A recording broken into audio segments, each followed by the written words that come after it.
Class 11-এর ছাত্রছাত্রীদের physics ক্লাসরুমে স্বাগত জানাই।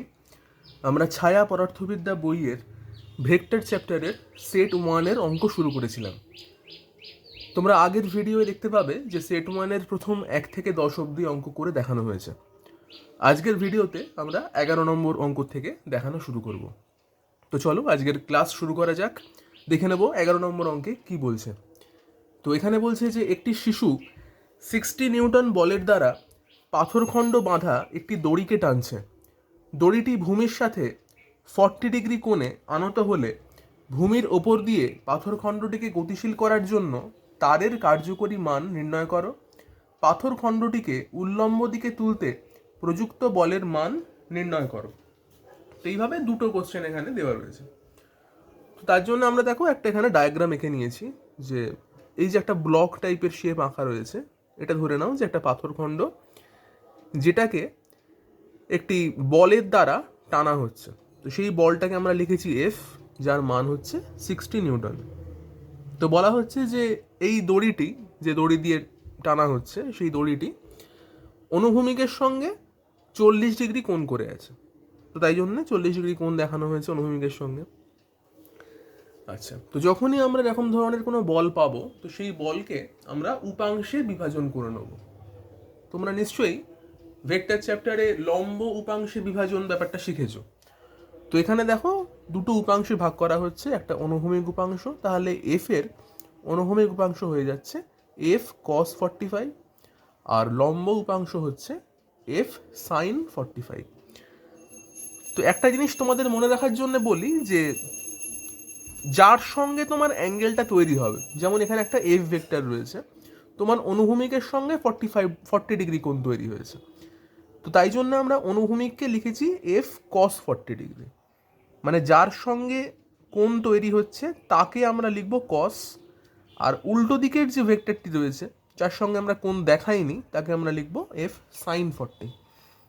এটা কিন্তু সব জায়গাতেই লম্ব উপাংশ বিভাজন যখনই আমরা করব তখনই এই জিনিসটা প্রযোজ্য হবে। যদি তুমি এই দিকের অ্যাঙ্গেলটাকে 40 বলতে, তাহলে এটাকে লিখতে তুমি কস 40, আর এটাকে সাইন লিখতে তখন। বোঝা গেল? বেশ, তো অঙ্কটায় ঢুকে যাই। অঙ্কে তাহলে কিভাবে করেছি দেখো। আমাদের তো দুটো প্রশ্ন ছিল, তার মধ্যে প্রথম প্রশ্নে বলা হয়েছিল যে ভূমির ওপর দিয়ে পাথরখণ্ডটিকে গতিশীল করার জন্যে টানের কার্যকরী মান নির্ণয় করো। তো ভূমির উপর দিয়ে যখন আমরা জিনিসটাকে গতিশীল করছি, তখন নিশ্চয়ই এফ কস 40 এই বলের জন্যই সেটা ভূমির ওপর দিয়ে গতিশীল হবে। তার কারণ তুমি যদি এফ সাইন 40 জিনিসটা নাও, সেটা তো তাহলে ভূমির দিকে গতিশীল হচ্ছে না, ভূমির থেকে উপর দিকে তোলার ক্ষেত্রে ইউজ হচ্ছে জিনিসটা। তো সেই কারণে আমরা নিয়ে নেব ভূমির ওপর দিয়ে গতিশীল করতে কার্যকরী বল যেটা, সেটা হয়ে যাচ্ছে কি এফ কস 40 ডিগ্রি। তো তাই জন্য আমরা তার মান বার করেছি, অর্থাৎ কার্যকরী টান কত, তাহলে কস 40-র মান তোমরা যদি বসিয়ে নাও, 60 দিয়ে গুণ করবে, করে পেয়ে যাচ্ছ 45.96 নিউটন। চলে আসবো 2 নম্বর প্রশ্নে। সেখানে বলছে যে পাথরখণ্ডটিকে উল্লম্ব দিকে তুলতে প্রযুক্ত বলের মান নির্ণয় করো। তো যেটা একটু আগেই বললাম, যে এই এফ সাইন 40 এটা কি, পাথরখণ্ডটিকে উল্লম্বভাবে উপরের দিকে যদি আমরা তুলতে চাই, তাহলে আমরা কত বল দেবো, সেটা হচ্ছে এফ সাইন 40। তো এফ এর মান আমরা জানি কত, 60, বসিয়ে দেবো এফ এর মান 60, আর রয়েছে কি সাইন 40 ডিগ্রি। তো সেখান থেকে আমরা পেয়ে যাচ্ছি তাহলে উল্লম্ব দিকে টান 38.57 নিউটন। আচ্ছা, তো হলো 11 নম্বর অঙ্ক। চলে আসছি পরবর্তী 12 নম্বর অঙ্কে। এখানে দেখো বলছে 12 নম্বর অঙ্কে যে দুটো ভেক্টর দেওয়া হয়েছে, এ ভেক্টর এবং বি ভেক্টর। তো এ ভেক্টরের মান দেখো রয়েছে 2i cap plus 2j cap plus 2k cap, আর বি ভেক্টর দেওয়া রয়েছে i cap minus j cap plus 2k cap. এই ভেক্টর দুটির লম্ব দিকে একক ভেক্টর নির্ণয় করতে বলা হচ্ছে। তো কিভাবে তাহলে আমরা অঙ্কটা করব? তো তোমাকে দুটো ভেক্টর দিয়ে দিয়েছে, সেই ভেক্টরের লম্ব দিকে আমার একটা ভেক্টর চাই। একক ভেক্টর নির্ণয় করতে গেলে তো একটা প্রথমে ভেক্টর চাই। তো ভেক্টর কি করে বার করা যায়? তো আমরা ভেক্টরের দু রকম প্রোডাক্ট শিখেছি, একটা হচ্ছে ডট প্রোডাক্ট, একটা হচ্ছে ক্রস প্রোডাক্ট। তো সেখানে ক্রস প্রোডাক্ট যেখানে হয়েছে, সেখানে নিশ্চয়ই তোমরা দেখেছো যে ক্রস গুণের ক্ষেত্রে ভেক্টরে কি হয়, ধরো এ এর সঙ্গে বি কে ক্রস গুণ করা হলো, তাহলে আমরা একটা সি ভেক্টর যদি পাই, তাহলে সেই সি ভেক্টরটা এ আর বি যে তলে অবস্থান করে সেই তলের সঙ্গে লম্ব দিকে থাকে। তো তার মানে এটা মনে রাখবে যে যখনই আমাদের কোনো দুটো ভেক্টর যে তলে রয়েছে তার লম্ব দিকে কোনো একটা ভেক্টর দরকার পড়ে, তখন আমরা ওই দুটো ভেক্টরকে ক্রস গুণ করে নিই। এটা হচ্ছে প্রধান কথা। তো সেই জন্য আমরা কি করলাম দেখো, এ আর বিকে ক্রস গুণ করলাম, সেটা হয়ে যাচ্ছে এ আর বি যে তলে রয়েছে সেই তলের লম্ব দিকে ভেক্টর, এদের যে রেজাল্টটা পাবো সেটা। তো গুণটা কিভাবে করেছি দেখো, তোমরা নিশ্চয়ই ক্রস গুণ করতে শিখে গেছো, তাও এখানে দেখো করে দেখানো হয়েছে ক্রস গুণ কিভাবে হয়েছে। ক্রস গুণের নিয়মে কি বলে, আমরা এখানে একটা ম্যাট্রিক্স টাইপের ফর্ম নিই। তো আই জে কে ওপরে লিখে দেওয়া হয়, তারপরে যে দুটো ভেক্টর ছিল, কি ছিল ভেক্টর দুটো, এ ছিল 2i plus 2j plus 2k, তো সেই জন্য লিখে দেওয়া হয়েছে আই এর নিচে 2, জে এর নিচে 2, কে এর নিচে 2, হয়ে গেল এই ভেক্টর লেখা। বি ভেক্টর কি রয়েছে, I minus J plus 2k, তাহলে কি লিখবো, 1 লিখবো, জে এর আগে রয়েছে -1, তাহলে -1 লিখবো, কে এর আগে রয়েছে 2 লিখবো, তাহলে বি ভেক্টরটাও লেখা হয়ে গেল। এবার এদেরকে আমাদের ক্রস গুণ করতে হবে। তো ক্রস গুণের নিয়ম কি, তোমরা নিশ্চয়ই ক্লাস 10-এ বজ্রগুণন ব্যাপারটা শিখেছো, যখন আমরা দুটো ইকুয়েশনকে সলভ করতাম, অপনয়ন, বজ্রগুণন, এগুলো নিশ্চয়ই শিখেছো। তো বজ্রগুণনে যে ফর্মুলাটা ব্যবহার করা হয় সেই ফর্মুলাটা দিয়েই আমরা এখানে করছি, দেখো কিভাবে করা হচ্ছে। আই ক্যাপ, এটা প্রথমে নিলাম আই ক্যাপ। আই ক্যাপ যখন নেব তখন এই কলামটা বাদ যাবে, এই রোটা বাদ যাবে, মানে আই জে কে রোধ বাদ, আই 2 1 এই কলামটা বাদ, কি পড়ে রয়েছে তাহলে 2 2 -1 আর 2, এই চারটে জিনিস পড়ে রয়েছে। এদের মধ্যে গুণ হবে, কিভাবে গুণ হবে, এই 2 এর সঙ্গে এই 2 গুণ হবে, লেফট সাইডের উপরের যে 2টা তার সঙ্গে রাইট সাইডের নিচের 2টা গুণ, 2 × 2 হলো, এটা ফর্মুলা। মাইনাস কি করব, এই -1 আর এই 2 এদের মধ্যে গুণ, তাহলে 2 এর সঙ্গে -1 গুণ করছি, আর এই দুটো গুণফলকে আমরা মাইনাস করব, এই হচ্ছে ফর্মুলা প্রথমটা আই এর জন্য। বেশ, তাহলে জে এর ফর্মুলা কি হবে, প্লাস জে লিখেছি, জে এর ফর্মুলা অনুযায়ী কি হয়, জে এর ফর্মুলা হয়ে যাবে, তাহলে জে যখন ধরছি তাহলে এই কলামটা বাদ, জে 2 -1 এই কলামটা বাদ, আই জে কে এই রোটা বাদ, কি পড়ে থাকছে 2 2 1 2। তো এখানে নিয়ম কি, এখানে নিয়ম হচ্ছে লেফট সাইডের নিচ থেকে শুরু হয়, মানে এই 1-এর সঙ্গে 2কে গুণ করতে হবে, তাই করেছি দেখো 1 আর 2 গুণ করেছি, মাইনাস এবার লেফট সাইডের উপর রাইট সাইডের নিচ, মানে এই 2 আর 2 গুণ করব, করে তাদেরকে মাইনাস করব। একটু ভালো করে খেয়াল করবে, আগেরটায় কি করছিলাম, আগেরটায় লেফট সাইডের উপর থেকে ধরে নিয়ে আমরা রাইট সাইডের নিচে নেমেছিলাম, তারপরে উল্টোভাবে গেছিলাম। এখানে হয়ে যাচ্ছে কি, লেফট সাইডের নিচ থেকে আরম্ভ করে রাইট সাইডের উপরে যাব, আবার 2 থেকে 2-তে আসবো, এইভাবে। আচ্ছা, কেটা আবার কিন্তু প্রথম আই এর মতো হবে, কে এর ক্ষেত্রে কি, এই কলামটা বাদ, I J K column rota বাদ। এবার কি হয়ে যাচ্ছে, কে যখন আমরা নিয়েছি, কে ক্যাপ নিয়েছি যখন, তখন এই 2 মানে লেফট সাইডের উপরের 2, রাইট সাইডের নিচের -1, এই দুটো গুণ, -1 × 2, এইভাবে আমরা আই জে কে দিয়ে এই এ ক্রস বির মান পাচ্ছি। তো এই ক্রস গুণটা করে দেখো আমরা কি পেলাম, আমরা মান পেলাম 6i cap -2j cap -4k cap. তো এবার এই ভেক্টরটা যেটা পেলাম সেটা হলো কি এ ক্রস বি ভেক্টর, অর্থাৎ এই ভেক্টরটি তাহলে এ আর বি যে তলে অবস্থান করছে সেই তলের সঙ্গে লম্ব আছে। তো আমাদের বার করতে বলছে কি যে লম্ব দিকে একক ভেক্টর কত। একক ভেক্টর বার করার কি নিয়ম, সেটা হচ্ছে ভেক্টরকে যদি আমরা ভেক্টরের মান দিয়ে ভাগ করে দিই তখন আমরা সেই ভেক্টরের একক ভেক্টর পাই। তো এখানে যে ভেক্টরটা পেলাম সেটা এ ক্রস বি ভেক্টর, তাই লিখেছি দেখো এ ক্রস বি ভেক্টর। বাই কি করলাম, এই এ ক্রস বি এর মান মানে মড দিয়ে আমরা এর মানটা নিয়ে ভাগ করে দেবো, তাহলে আমরা একক ভেক্টর পেয়ে যাব। তো তাহলে এ ক্রস বি এর যে ভেক্টরটি সেটা লেখা হয়েছে 6i cap -2j cap -4k cap by এই ভেক্টরটার মড। মড কি করে বার করে তোমরা নিশ্চয়ই জানো, √6² + 2² + 4², এটা করলে হবে 56। তো এইটাই তাহলে হয়ে যাচ্ছে পুরোটা আমাদের লম্ব দিকে একক ভেক্টরের মান। চলে এলাম 13 নম্বর অঙ্কে। এখানে বলছে যে উল্লম্বভাবে 2√3 মিটার/সেকেন্ড বেগে বৃষ্টি পড়ছে, অনুভূমিক দিকে 2 মিটার/সেকেন্ড বেগে বায়ু প্রবাহ হলে বৃষ্টি কত বেগে কোন দিক থেকে পড়ছে বলে মনে হবে। তো 13 নম্বর অঙ্ক থেকে যে অঙ্কগুলো শুরু হচ্ছে সেগুলো কিন্তু আপেক্ষিক বেগ বা আপাত বেগ এই ধরনের অঙ্ক। তো এইগুলো করার কিছু টেকনিক রয়েছে, তো চলো এই অঙ্কটা থেকেই শেখা যাক কীভাবে অঙ্কগুলো করতে হয়। তো এখানে কি বলছে যে একটা বৃষ্টি পড়ছে 2√3 মিটার পার সেকেন্ড বেগে। কোন দিকে পড়ছে? বৃষ্টি যেভাবে পড়ে উল্লম্বভাবে বৃষ্টি পড়ে। তো যখনই বৃষ্টি পড়বে আমরা ধরে নেবো যে উপর থেকে নিচের দিকে বৃষ্টি পড়ছে, তাকে লেখা হয়েছে ইউ বেগ 2√3। আচ্ছা, এবারে বলছি যে বায়ু প্রবাহ হয়েছে অনুভূমিকভাবে। তো বায়ু অনুভূমিকভাবে প্রবাহিত হয়েছে, তাকে লেখা হয়েছে ভি দিয়ে।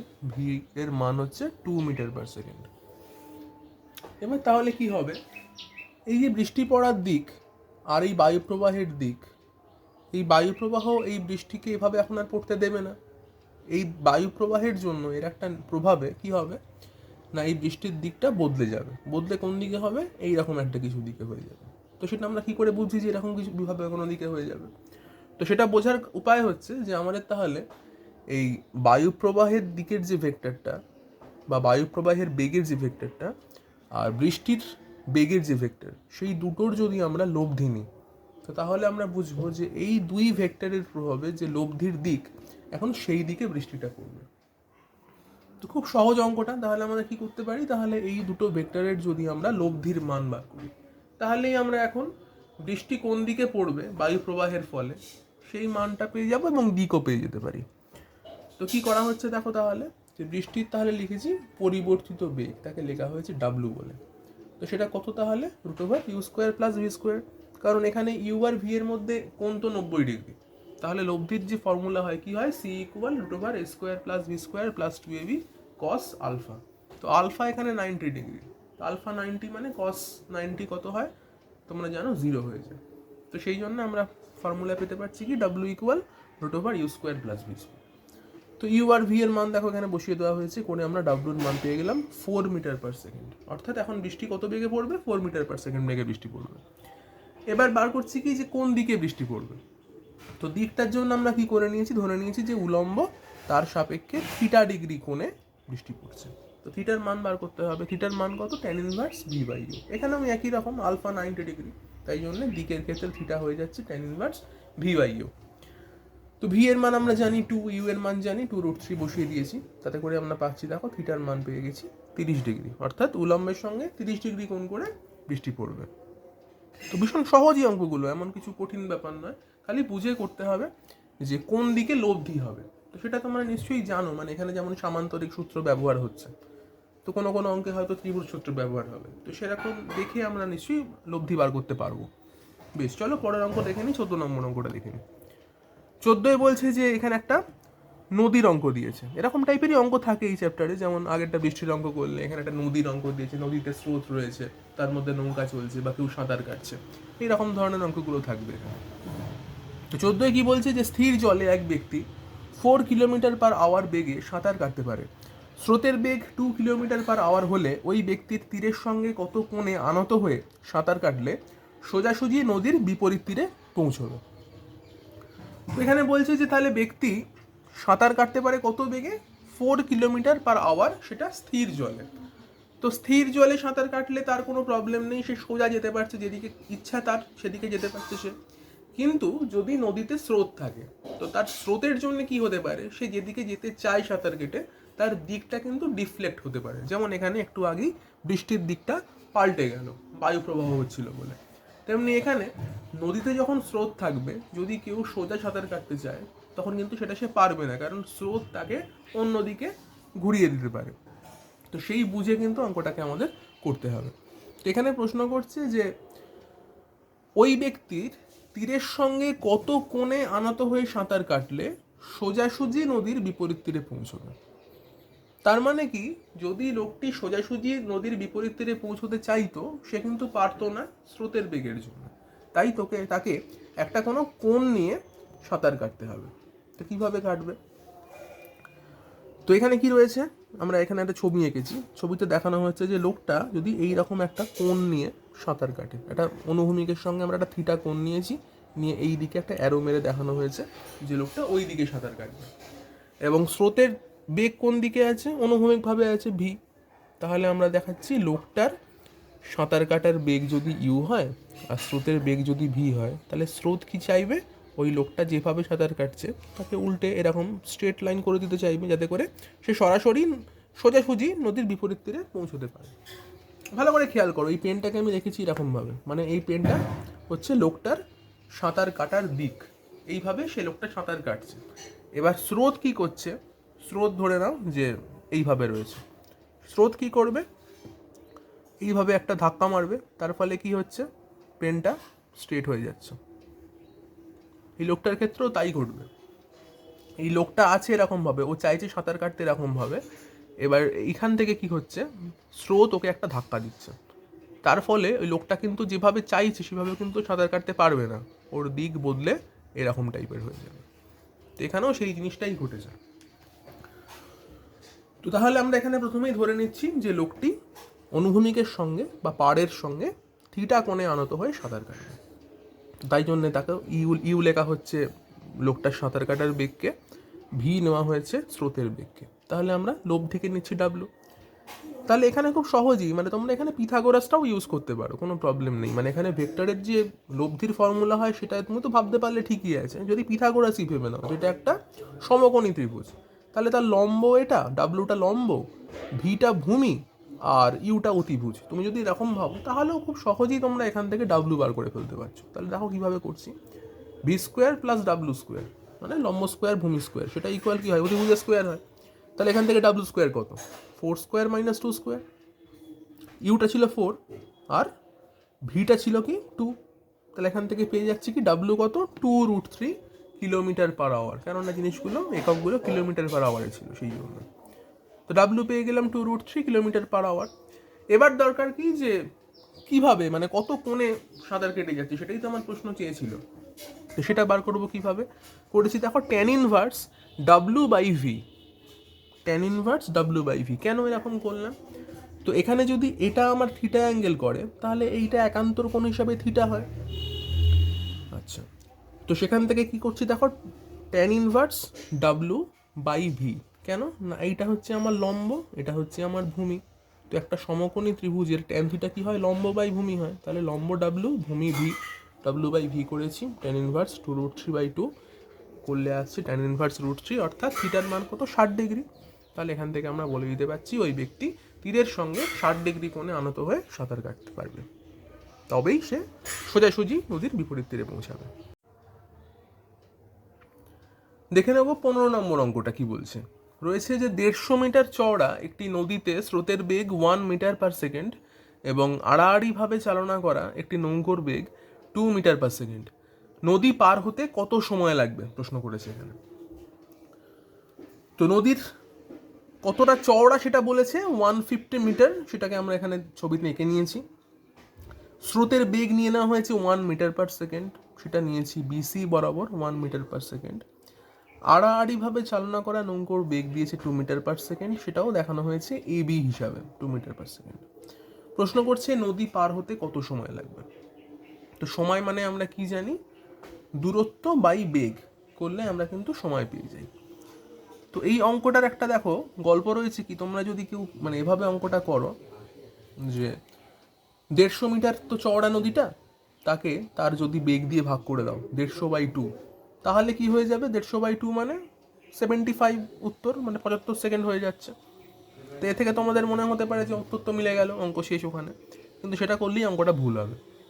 তার কারণ দেখো, স্রোতের বেগের জন্যে যদি আমরা এই ডাইরেক্ট সোজাসুজি নৌকা চালাতে চাই, চালাতে পারবো না, নৌকাটা কিন্তু বেঁকে যাবে, কারণ স্রোতের বেগ রয়েছে। তো তার মানে সে কিন্তু এবি দূরত্ব, মানে এই এবি যে 150 মিটার দূরত্ব সেটা কিন্তু অতিক্রম করছে না, সে কিন্তু বেশি দূরত্ব অতিক্রম করছে, অর্থাৎ সে এসি দূরত্ব অতিক্রম করছে।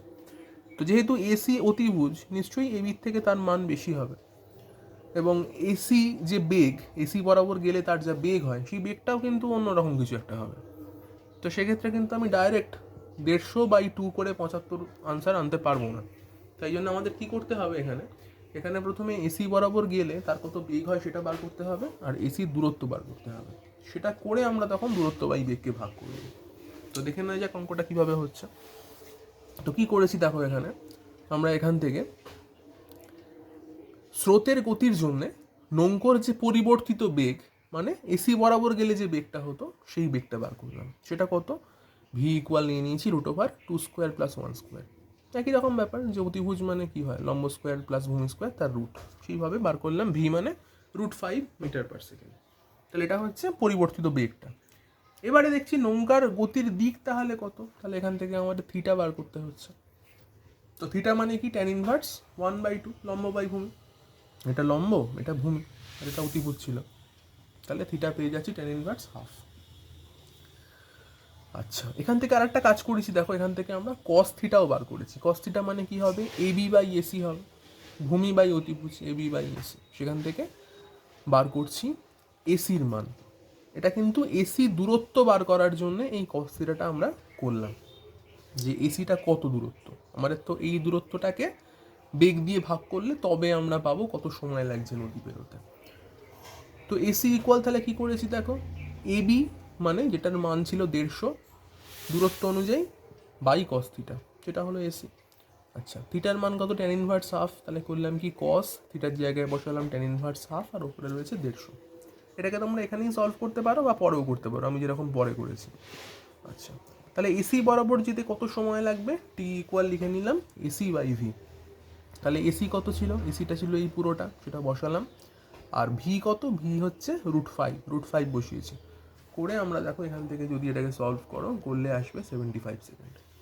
তো সেই একই 75 সেকেন্ডে আসবে, কিন্তু অঙ্কটাকে একটুখানি কিন্তু ঘুরিয়ে করতে হবে, কারণ স্রোতের বেগ রয়েছে, সেই কারণে নৌকা তো সরাসরি পৌঁছতে পারবে না সোজাসুজি, সে বেঁকে যাবে লব্ধির কারণে।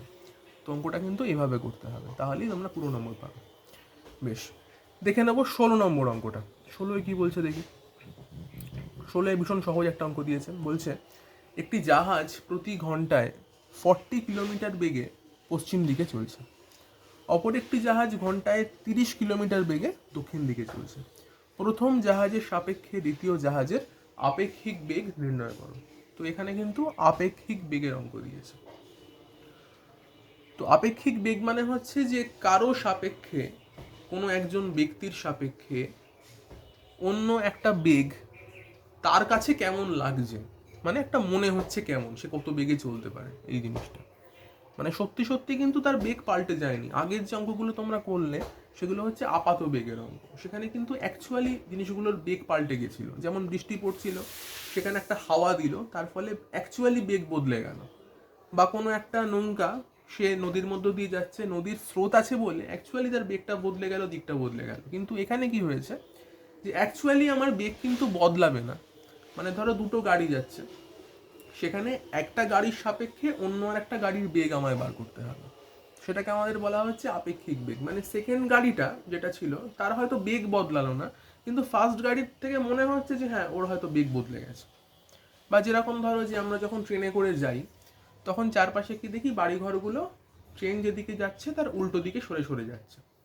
তো অ্যাকচুয়ালি বাড়িঘরগুলোর তো কোনো বেগ নেই, বেগ তো স্থির, বেগ তো জিরো। কিন্তু আমরা কি দেখি, যে ট্রেনের যা বেগ তার নেগেটিভ বেগ নিয়ে যেন ওই বাড়িগুলো, যেগুলো ট্রেন থেকে আমরা দেখছি, বাড়ি গাছপালা যাই বলো না কেন, সেগুলো সরে যাচ্ছে।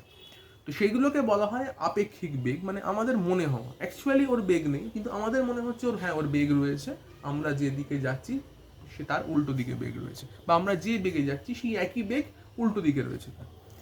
এগুলো হচ্ছে আপেক্ষিক বেগ। তো এইরকম ধরনের অঙ্ক পেলে কি করব একটু দেখে নাও।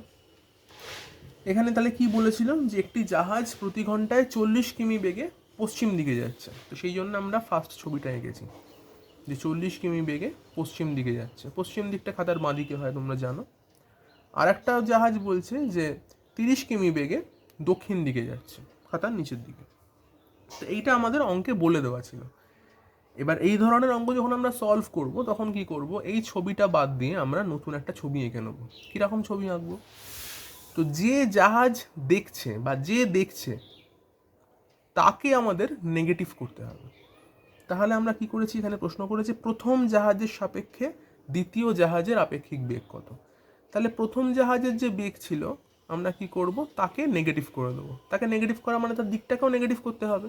তাহলে কি করেছি দেখো, ইউটা 40 যেটা ছিল তাকে করলাম কি -ইউ, মানে সেটা -40 কিলোমিটার/আওয়ার, তার দিক হয়ে গেল তাহলে এখন পূর্ব দিকে। আগে তার দিক ছিল পশ্চিম দিকে, তার দিকটাকে ঘুরিয়ে নিলাম, তাহলে হয়ে গেল পূর্ব দিকে। আর যাকে দেখছে, সেকেন্ড জাহাজটাকে দেখছে, তার দিকের কিন্তু কোনো পরিবর্তন হবে না, সেটা ঠিকই থাকবে।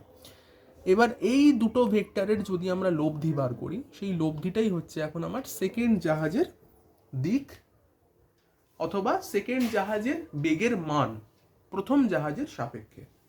সেটা হচ্ছে ডাব্লু মানটা, আর অ্যাঙ্গেলটা হচ্ছে দিক। এইভাবে আমরা অঙ্কটা করব। মানে এরপর থেকে যখন আমরা আপেক্ষিক বেগের অঙ্ক করব, মনে রাখতে হবে যে দেখছে তার বেগটাকে নেগেটিভ করতে হবে, আর যাকে দেখছে তার বেগটা আগের মতনই থাকবে। তো কি করলাম তাহলে? খুব সহজ জিনিসটা, প্রথম জাহাজের সাপেক্ষে দ্বিতীয় জাহাজের বেগ তাহলে কত ধরে নিয়েছি ডাব্লু। ডাব্লু ইকুয়াল করে লিখে দিলাম root over U square plus V square. U ছিল 40, ভি ছিল 30, স্কোয়ার হয়ে গেল করে আমরা পাচ্ছি 50 কিলোমিটার পার আওয়ার। জাহাজের দিক কত থিটা বার করছি, tan inverse U by V করে। তো কত সেটা, ইউ এর মান আমরা জানি 40, ভি এর মান জানি 30, 40/30 ট্যান ইনভার্স করে আমরা পেয়ে গেলাম ট্যান ইনভার্স 4/3। অর্থাৎ সেটা দেখা যাবে যে দক্ষিণ দিকের সঙ্গে ট্যান ইনভার্স 4/3 ডিগ্রি কোণ করে জাহাজটি যাবে। মানে প্রথম জাহাজ থেকে এইরকম দেখা যাবে। অ্যাকচুয়ালি কিন্তু সাউথেই চলছিল সেকেন্ড জাহাজটা, কিন্তু প্রথম জাহাজ কি দেখবে, যেন সাউথের থেকে এত একটা কোণ করে সে বেঁকে যাচ্ছে, এরকম তার মনে হবে ফার্স্ট জাহাজের ক্ষেত্রে। এখানে পুরোটাই মনে হওয়ার ব্যাপার। আগেরটা যেমন সত্যিকারের পরিবর্তন হয়েছিল, এখানে আপেক্ষিক পরিবর্তন, কারো সাপেক্ষে কারো কিছু মনে হওয়া, এইরকম ব্যাপারটা। তো এখানে খেয়াল করবে আর একটা জিনিস বলে রাখি, যে যখন কোনো হিউম্যান বিইং এর প্রেজেন্স থাকবে কোনো অঙ্কে, যে কেউ একটা দেখছে বা কারো সাপেক্ষে কিছু ঘটছে, তো তখনই কিন্তু এই আপেক্ষিক বেগের ব্যাপারটা আসবে। যেমন প্রথম অঙ্কটা কি ছিল, বৃষ্টির অঙ্ক ছিল, মানে সেখানে বৃষ্টি পড়ছিল এবং হাওয়া দিচ্ছিল। সেখানে তো কেউ হিউম্যান বিইং নয়, মানুষ নেই সেখানে, সেখানে বৃষ্টি হাওয়া দুটোই প্রাকৃতিক ব্যাপার। তো দুটো প্রাকৃতিক ব্যাপার থাকলে সেখানে কিন্তু হয়ে যায় আপাত বেগ, অর্থাৎ সত্যিকারের বেগ পরিবর্তন হবে। আর যখন একটা মানুষের প্রেজেন্স থাকবে, কোনো মানুষ দেখছে কোনো কিছুকে, তখন হয়ে যাবে আপেক্ষিক বেগ। মানে সেখানে কিন্তু তাহলে যে দেখছে তার বেগটাকে আমরা নেগেটিভভাবে নিয়ে নেবো। আচ্ছা, পরবর্তী 17 নম্বর অঙ্কে বলছে যে একটি মিনারের চূড়া থেকে 2 সেকেন্ড সময়ের ব্যবধানে দুটি কণা ফেলা হলো। কণা দুটির পতনকালে এদের আপেক্ষিক বেগ এবং আপেক্ষিক ত্বরণ নির্ণয় করো। অভিকর্ষ ত্বরণ বলে দেওয়া হচ্ছে জি সেন্টিমিটার পার সেকেন্ড স্কোয়ার। তো এখানে দুটো কণাকে উপর থেকে ফেলা হচ্ছে এবং কণা দুটি ফেলার মধ্যে সময়ের ব্যবধান রয়েছে 2 সেকেন্ড। তাই জন্য আমরা প্রথমেই লিখছি যেটা, যে দ্বিতীয় কণাটি ফেলার 2 সেকেন্ড পরে দ্বিতীয় কণার বেগ আমরা ধরে নিচ্ছি v2, যাকে লিখেছি দেখো gt বলে। তার কারণ আমরা ফর্মুলা জানি কি, যে উপর থেকে যখন কোনো জিনিসকে নিচের দিকে ফেলা হয় প্রাথমিক বেগ ইউ থাকে 0, তা আমাদের ফর্মুলা কি v equal U plus GT. তো ইউ যেহেতু 0 আছে তাই জন্য আমরা লিখেছি v2 ইকুয়াল জিটি। বুঝে গেল? আচ্ছা, তো ওই সময় প্রথম কণার বেগ তাহলে কত হবে? তো প্রথম কণার বেগকে দেখো লিখেছি v1 ইকুয়াল জি ইন্টু টি প্লাস টু। এই টি প্লাস টু লেখার কারণ কি? কারণ প্রথম কণাটি 2 সেকেন্ড আগে পড়েছে, তাই জন্যে ও এক্সট্রা 2 সেকেন্ড বেশি সময় পেয়েছে। তাই জন্যে আগের কণাটা, যেটা দ্বিতীয় কণা, সে যদি টি সময় নিয়ে থাকে, এ তাহলে টি প্লাস টু সময় নেবে। বেশ, তাহলে দ্বিতীয় কণার সাপেক্ষে প্রথম কণার আপেক্ষিক বেগ কত হবে? তো সেটাকে আমরা লিখছি v1 মাইনাস v2। কেন না, কার সাপেক্ষে? আমরা আগেই বলেছিলাম যে যার সাপেক্ষে বেগকে আমরা মেজারমেন্ট করব সেই জিনিসটাকে আমরা নেগেটিভ নেব। তাহলে এখানে v2 সাপেক্ষে করছি, যেহেতু দ্বিতীয় কণার সাপেক্ষে প্রথম কণার, তাই দ্বিতীয় কণার বেগকে নেগেটিভ ধরতে হবে। তাই জন্য নিয়েছি মাইনাস v2, আর প্রথম কণার বেগ হচ্ছে v1। তো এদের লব্ধি তাহলে কত হবে? v1 minus v2। সেটা তাহলে কত? v1 এর মান বসাচ্ছি j into T plus two, আর v2 এর মান বসালাম gt, দুটোকে বিয়োগ করছি করে পেয়ে যাচ্ছি 2g সেন্টিমিটার পার সেকেন্ড। তাহলে পেয়ে গেলাম কি না, কণার আপেক্ষিক বেগ হলো। আরেকটা কোশ্চেন ছিল যে আপেক্ষিক ত্বরণ কত। তো দেখো এক্ষেত্রে দুটো কণাই উপর থেকে নিচের দিকে পড়ছে, তো সেক্ষেত্রে এদের মধ্যে যে কার্যকরী ত্বরণ সেটা অভিকর্ষ ত্বরণই হবে। তো দুটোর ক্ষেত্রেই অভিকর্ষ ত্বরণ কত? জি। তো সেই জন্য আমরা বলতে পারছি যে দুটি কণার ত্বরণ জি হওয়ার জন্য আপেক্ষিক ত্বরণ তাহলে 0 হবে। জি মাইনাস জি করলে 0 হয়। এই একই অঙ্ক দিতে পারতো যদি এমন হতো যে দুটো কণা অনুভূমিকভাবে চলছে, সেক্ষেত্রে কিন্তু তখন তাদের ত্বরণ থাকতো হয়তো। তো সেই ক্ষেত্রে ত্বরণের আপেক্ষিক ত্বরণ আমরা বার করতে পারতাম। এক্ষেত্রে যেহেতু উপর থেকে পড়ছে সেই কারণে আমাদের আপেক্ষিক ত্বরণ 0 হয়ে গেল। বেশ, চলে আসবো পরের অঙ্ক। পরের অঙ্ক হচ্ছে 18 নম্বর অঙ্ক। এখানে বলছে যে 1 কিলোমিটার চওড়া একটি নদীর স্রোতের বেগ বলে দিচ্ছে 3 কিলোমিটার পার আওয়ার। একজন সাঁতারুর স্থির জলে বেগ 4 কিলোমিটার পার আওয়ার এবং সাঁতারুটি কেবলমাত্র 15 মিনিট সাঁতার কাটতে পারে। 15 মিনিটে নদীর অপর পারে পৌঁছাতে হলে তাকে কোন দিকে সাঁতার কাটতে হবে এবং সাঁতারুটি মোট কত দূরত্ব সাঁতার কাটবে? তো খুব ভালো অঙ্ক, একটু মন দিয়ে দেখো অঙ্কটা কীভাবে করছি আমরা। তো প্রথমেই আমাদের এইসব অঙ্কে যেটা জানো যে একটা ছবি এঁকে নিতে হয়, তাহলে আমরা অঙ্কটা ভালো বুঝতে পারবো। তো এখানে একটা নদী দিয়েছে, নদীটা কত চওড়া? 1 কিলোমিটার চওড়া, সেটা প্রথমে ধরে নিয়েছি 1 কিলোমিটার চওড়া। আচ্ছা, লোকটা যে সাঁতার কাটছে, সাঁতার কোন দিকে কাটছে? আমরা ধরছি এখানে স্ট্রেট, আড়াআড়ি সাঁতার কাটছে। তো সেক্ষেত্রে ইউ নিয়েছি কত? 4 কিলোমিটার/আওয়ার, যেটা বলেছিল যে সাঁতারুর স্থির জলে বেগ 4 কিলোমিটার/আওয়ার। আচ্ছা, স্রোতের বেগ নেওয়া হচ্ছে কত? 3 কিলোমিটার/আওয়ার, তাকে ভি বলে লিখে নিচ্ছে। তো আমরা জানি যে তাহলে যদি লোকটা এইভাবে সাঁতার কাটে, স্রোতের বেগের জন্য তার অবশ্যই দিক পাল্টে যাবে এবং তার সাঁতার কাটার বেগও পাল্টে যাবে। তো ধরে নিচ্ছি যে পরিবর্তিত বেগ তাহলে কত হলো? ডাব্লিউ হলো। আচ্ছা, তো কীভাবে লিখেছি দেখো, লিখেছি যে সাঁতারুটা যদি স্রোতের সঙ্গে লম্বভাবে সাঁতার কাটে তবে সে সব থেকে কম সময় কিন্তু নদীর পার করে ফেলতে পারবে। তো কত টাইম লাগবে সেক্ষেত্রে? টি ইকুয়াল নেওয়া হচ্ছে L/U, দূরত্ব বাই বেগ। দূরত্ব কত ছিল? 1 কিলোমিটার দূরত্ব অতিক্রম করতে হতো। বেগ কত আছে? বেগ হচ্ছে 4। তো কত সময় লাগতো? 15 মিনিট। তো এখানে কোশ্চেনে বলেছিল যে 15 মিনিটে নদীর অপর পারে পৌঁছতে হলে তাকে কোন দিকে সাঁতার কাটতে হবে এবং সাঁতারুটি মোট কত দূরত্ব অতিক্রম করবে। তো ভীষণ ভালো কোশ্চেনটা। তো কী করেছি দেখো এখানে তাহলে স্রোতের সাপেক্ষে যখন সে সোজাসুজি আড়াআড়ি সাঁতার কাটে, তো তখন তার পরিবর্তিত বেগ কত হয়ে যায়? ডাব্লিউ ইকুয়াল আমরা পেয়ে যাচ্ছি U²V², তার রুট করেছি, করে পেয়ে গেলাম 5 কিলোমিটার/আওয়ার। আচ্ছা, সাঁতারুটি এবার স্রোতের সঙ্গে লম্বভাবে যখন সাঁতার কাটে তখন কত দূরত্ব তাহলে অতিক্রম করবে? ডাব্লিউর সঙ্গে আমরা টি মাল্টিপ্লাই করে দেবো। তো ডাব্লিউ কত ছিল? 5 ছিল। টাইম কত ছিল? 15 মিনিট ছিল। 15 মিনিট মানে 1/4 আওয়ার। তো এই দুটোকে তাহলে মাল্টিপ্লাই করলে আমরা পেয়ে যাচ্ছি 1.25 কিলোমিটার। তাহলে সে এত দূরত্ব, মানে ডাব্লিউ বরাবর তো যাচ্ছে, সেক্ষেত্রে তাকে সাঁতার একটু বেশিই কাটতে হবে, তাহলে দূরত্ব সেটা হচ্ছে 1.25 কিলোমিটার। পরের অঙ্ক 19 নম্বর অঙ্ক। এখানে বলছে যে একটি এরোপ্লেন 600 কিলোমিটার/আওয়ার বেগে পূর্ব দিকে উড়ে যাচ্ছে, বাতাস 100 কিলোমিটার/আওয়ার বেগে দক্ষিণ দিকে প্রবাহিত হচ্ছে, ভূমির সাপেক্ষে এরোপ্লেনের বেগ এবং দিক নির্ণয় করো। তাহলে এখানে দেখো দুটো জিনিসই কি, এরোপ্লেন একটা আর একটা হচ্ছে বায়ু প্রবাহ হচ্ছে। তো অর্থাৎ এখানে কিন্তু মানে সত্যিকারের বেগ পরিবর্তন হবে এরোপ্লেনের। তো আমাদের দুটো দিক এখানে ধরে নিতে হবে যে এরোপ্লেন তাহলে পূর্ব দিকে উড়ে যাচ্ছে, আমরা খাতার ডান দিকটাকে ধরি পূর্ব দিক, তো সেটার বেগ কত? 600 কিলোমিটার/আওয়ার। আর দক্ষিণ দিকে অর্থাৎ খাতার নিচের দিকে বায়ু প্রবাহ হচ্ছে, সেটা হচ্ছে V ইকুয়াল 100 কিলোমিটার/আওয়ার। তাহলে এই দুই ভেক্টরের লব্ধি কত হবে? সামান্তরিক সূত্র অনুযায়ী এদের কর্ণ বরাবর লব্ধি হয়। তো ডাব্লিউটা হয়ে যাচ্ছে তাহলে এরোপ্লেনের আপেক্ষিক বেগ। তো তাহলে খুব সহজেই আমরা এরোপ্লেনের আপেক্ষিক বেগ বার করে ফেলতে পারছি কত? W equal √U² + V²। এটা করে আমরা পেয়ে যাচ্ছি দেখো 608.28 কিলোমিটার/আওয়ার। তো এক্ষেত্রে এরোপ্লেনের বেগ বার করলে তো শুধু হবে না, দিকও বার করতে হবে। এখানে যেমন প্রশ্নে বলে দিয়েছে বেগ এবং দিক নির্ণয় করো, তো অনেক সময় দেখবে পরীক্ষাতে হয়তো বললো যে শুধুমাত্র বেগ নির্ণয় করো, এটা বললেও কিন্তু আমরা দিক বার করে দেবো। তার কারণ হচ্ছে বেগ একটা ভেক্টর রাশি, তাহলে বেগের মানও থাকবে, দিকও থাকবে, তো দিকটা অবশ্যই বলতে হবে। তো দিক তাহলে কীভাবে আমরা নির্ণয় করলাম দেখো, এখানে ধরে নিচ্ছি যে লব্ধি ডাব্লু যেটা, সেটা ইউ এর সঙ্গে থিটা কোণ করে আছে, তাহলে আমাদের এই থিটার মান নির্ণয় করতে হবে। তো থিটা কত? থিটা হচ্ছে tan ইনভার্স V/U। তো এখানে আমরা ভি এর মান বসালাম, ভি হচ্ছে 100, ইউ এর মান বসাচ্ছি, ইউ হচ্ছে 600। তো দুটো ভাগ করে আমরা পেয়ে যাচ্ছি 9.46 ডিগ্রি বা 9 ডিগ্রি 28 মিনিট। অর্থাৎ অনুভূমিকের সাপেক্ষে 9 ডিগ্রি 28 মিনিট কোণে আনত হয়ে এরোপ্লেনটি চলতে থাকবে।